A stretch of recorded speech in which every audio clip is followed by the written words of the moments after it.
la boxe du grand fait. Voilà, c'est la traduction. Souvent, dans les termes chinois, il y a beaucoup d'emphase. Et en fait, ça cache un langage imagé. Pour résumer, Tai Chi Chuan, Tai c'est haut, Chi c'est la poutre trépière, Chuan c'est le point, la technique. Donc c'est ce qu'il y a le plus haut dans l'édifice des arts martiaux. Le plus haut dans le sens le plus sophistiqué. Le Tai Chi Chuan, basé sur le pouvoir, n'est pas une gymnastique pour mémé. Vous voyez ce que je veux dire? Et je dis souvent qu'une mémé, c'est pas quelqu'un qui est justement à l'âge des grands-mères, et bonne fête à toutes les grands-mères, parce que c'est aujourd'hui. Ben oui. Mais on peut être grand-mère avant, et grand-père aussi, non pas dans le sens réel du terme, mais dans la tête. Donc ça n'a rien à voir avec l'âge. Le Tai Chi Chuan est un art martial, est un véritable art martial qui a été créé par différents maîtres, qui se sont structurés autour justement de l'idée qu'on appelle interne-externe, mais ce clivage en fait, et je dis bien clivage parce que ça devient un clivage, j'ai une référence, a été créé au 19e siècle, donc assez récent.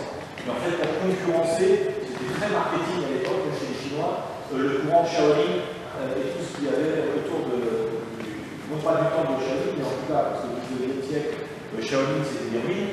Je dis souvent à ceux qui se réclament du temple de Shaolin, j'ai vu les formes que vous pratiquez, ça date des Travolta, des années disco, des années 80. Donc c'était des ruines ouvertes comme un parc d'attraction dans les années 80. Les gars avant un tas de choses qui ont à voir avec le cinéma, rien à voir avec le wushu au départ. Donc le Tai Chi Chuan est un style de wushu très important, qui est un véritable art martial et qui s'est structuré en différents courants et en différents styles. Il y a 5 styles majeurs, le style Yang qui est le plus répandu, le style Chen qui est le plus ancien structuré en tout cas, le style Wu qui est un avatar en fait des premiers, le style Sun et le style et un autre style Wu, mais c'est pas la même prononciation, mais c'est Hao parfois. Voilà, 5 courants majeurs, c'est pas les seuls. Li, Wudong, il y en a Zhang et compagnie, il y en a un paquet.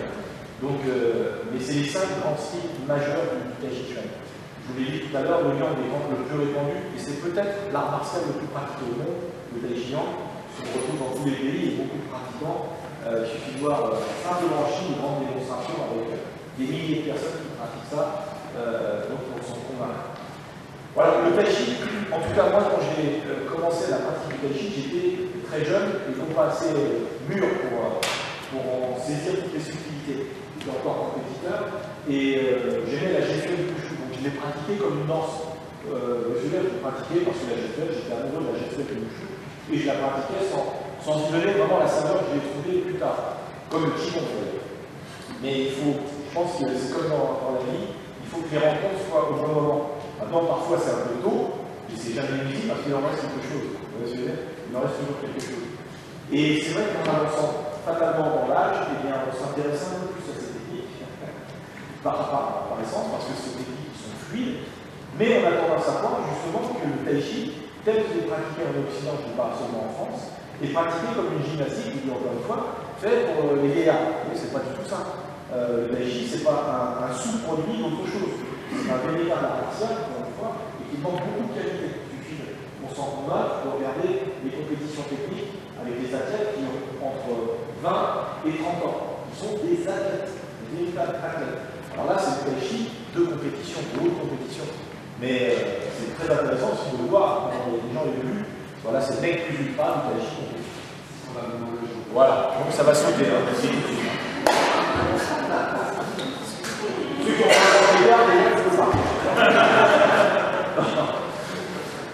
donc vous voyez, il y a un pan élitiste par la compétition, il y a un pan de pratique culturelle qui est complètement sous-jacent à la pratique du Tai Chi, puisque dans le Tai Chi, moi je l'enseigne depuis 4 ans, et les amis qui sont présents ici, en tout cas instructeurs, pourraient vous le dire, à la fois de manière philosophique, dans l'approche, à la fois de manière, je dirais, pas compétitive mais sportive, parce qu'il y a une dimension sportive, et à la fois comme une dimension culturelle, parce que c'est une culture du corps et de l'esprit. Donc, quand on pratique un geste en Tai Chi Chuan, c'est comme une calligraphie corporelle. Il faut bien faire ses pages d'écriture, c'est pour ça qu'on répète un certain nombre de mouvements. Mais aussi, quand vous écrivez, vous calligraphiez la nature, que ce soit de la calligraphie chinoise, arabe ou même française, des textes enluminés, vous savez ce que vous êtes en train d'écrire. Vous voyez ce que je veux dire? Vous quelque chose de calligraphique, vous écrivez quelque chose de manière stylisée, c'est une belle page d'écriture, vous êtes créatif, mais en même temps, ça signifie quelque chose. Or, parfois, les gens qui pratiquent le tai chi, c'est comme apprendre à nager sur un tabouret. C'est aussi intelligent que ça. Ils font un geste, mais ils relient ça à rien du tout. Comment voulez-vous mettre une intention si vous ne savez même pas ce que vous êtes en train de faire? Donc, ça veut dire que vous pratiquez une forme de danse chinoise. Or, est-ce que j'ai une tête de chorégraphe chinois? Non. Donc j'en sais faire ça. Voilà, c'était le petit préambule que je voulais faire et surtout vous dire un peu quel est le type de pratique de tai chi. Il y a toutes les dimensions. Philosophique, culturelle, compétitive, donc dans ce cas, et surtout, donc la pratique de tai chi, ça a énormément sur son corps, sur soi et sur son état émotionnel. Et encore une fois, c'est quelque chose qu'on peut pratiquer très longtemps. Et donc c'est un art qui est très intéressant. Voilà. Donc ce que je vous propose, c'est qu'on s'échauffe très rapidement, au niveau articulaire. D'accord.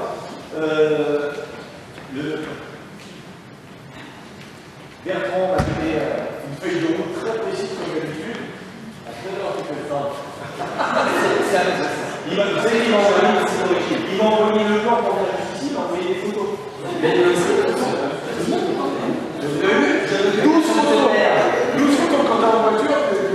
Non, mais je suis d'accord avec moi. Il y a 17, je crois pas. Non, mais il y a 12 photos. Qu'est-ce qu'il fait pour moi là-dedans? Donc, vous voyez, je suis arrivé sans tout va bien. Donc, ce matin, on va pratiquer la forme 8. Alors, ce matin, dans le tai chi et dans le ski liant, il y a pléthore de formes. D'accord. Dans le ski traditionnel ancien, on entend souvent parler de la forme 108. La forme 108, c'est la forme qui a été créée non pas par un fondateur, mais par son arrière-petit-fils, Yang Chen-Pu. Et c'est un tableau qui est subdivisé en 3 parties, ciel, terre, homme. Je vous fais le pitch rapide de ça, 108 mouvements. Vous voyez le truc un peu. Donc, intéressant au niveau historique, peu intéressant au niveau pédagogique. Je l'affirme. Je confirme. Voilà. Peu intéressant, parce que beaucoup de répétitions. Et c'est normal parce que ça répétait à l'époque à une méthode d'entraînement. Il y a eu la forme 24, que tout le monde connaît plus ou moins, en tout cas de nom, dite forme de Pékin. En fait, elle a été créée dans les années 55. Comment ça s'est passé en Chine? Quand il y a eu la proclamation de la République populaire de Chine en 1949, en 50, une commission nationale du sport et de l'éducation physique a été mise en place, et aussi dans la partie des arts martiaux. Donc on a réuni une table d'élèves de tai chi pour créer un programme presque scolaire de forme, pour diffuser ça dans toute la Chine, dans toutes les universités. Ils l'ont fait pour l'externe, donc pour le Shangchuan, le Nanchuan, pour les arts, épée, langue, etc. En bref, en tous les styles, ils sont standardisés, dont le tai chi, particulièrement. Mais au départ, en fait, ils ont créé une forme qui était une forme en 32 mouvements, où les gens étaient, les maîtres autour de la table étaient majoritairement plus mouvent. Et quand ils ont diffusé cette forme, ça n'a pas très bien accroché. Alors pourquoi? J'en sais rien, c'est comme ça. Donc du coup, on est en Chine, époque, vous voyez, maoïste. Donc on repère les maîtres autour de la table, hop, c'était à la journée ayant, et ils ont abouti sur la forme 24. Celle qui est peut-être la forme la plus pratiquée au monde. Dite forme de Pékin. Donc cette forme a bien marché, elle a été diffusée, et à partir de c'est l'avatar du 108 mouvement, qui lui-même a été coupé en 88, puis 66, vous voyez le truc un peu, 24, et dans les années 1999, presque 2000, la Fédération internationale de Wushu a créé des petites formes, dont la 8, la 16, la 24, puis après l'autre, la 32, etc.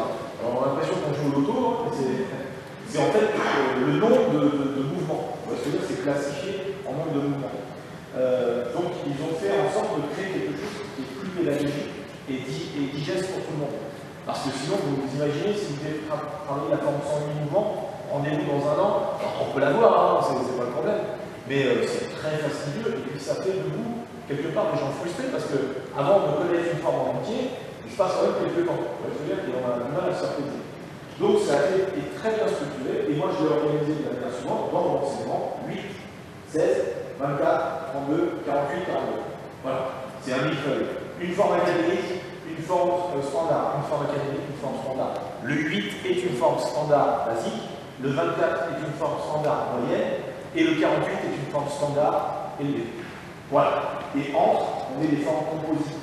Parce qu'avec le tai chi nouveau, on a pris les mouvements du Wu, on a pris les mouvements du Sun, et on les a mis dans une même forme, même s'il y a une grande majorité de mouvements yang. Alors, vous allez dire c'est du chinois, je vous l'affirme, c'est du chinois, on en parlait tout à l'heure, ce qui fait que si on n'est pas un peu spécialiste de ça, on ne comprend plus rien, même ceux qui pratiquent. Alors, imaginez ceux qui sont à l'extérieur. Donc, pour simplifier, le tai chi chuan est un art martial chinois interne, d'accord, qui, dont la plupart des mouvements sont des mouvements circulaires, voire spiralés, et à travers cette technique, la respiration, les appuis, la lenteur est une vitesse, et n'est fait que pour apprendre à relâcher son corps. On ne combat pas au ralenti, je veux dire, mais le fait de travailler la lenteur, ça permet de relâcher le corps. Et c'est ça le bénéfice, en fait, le plus important.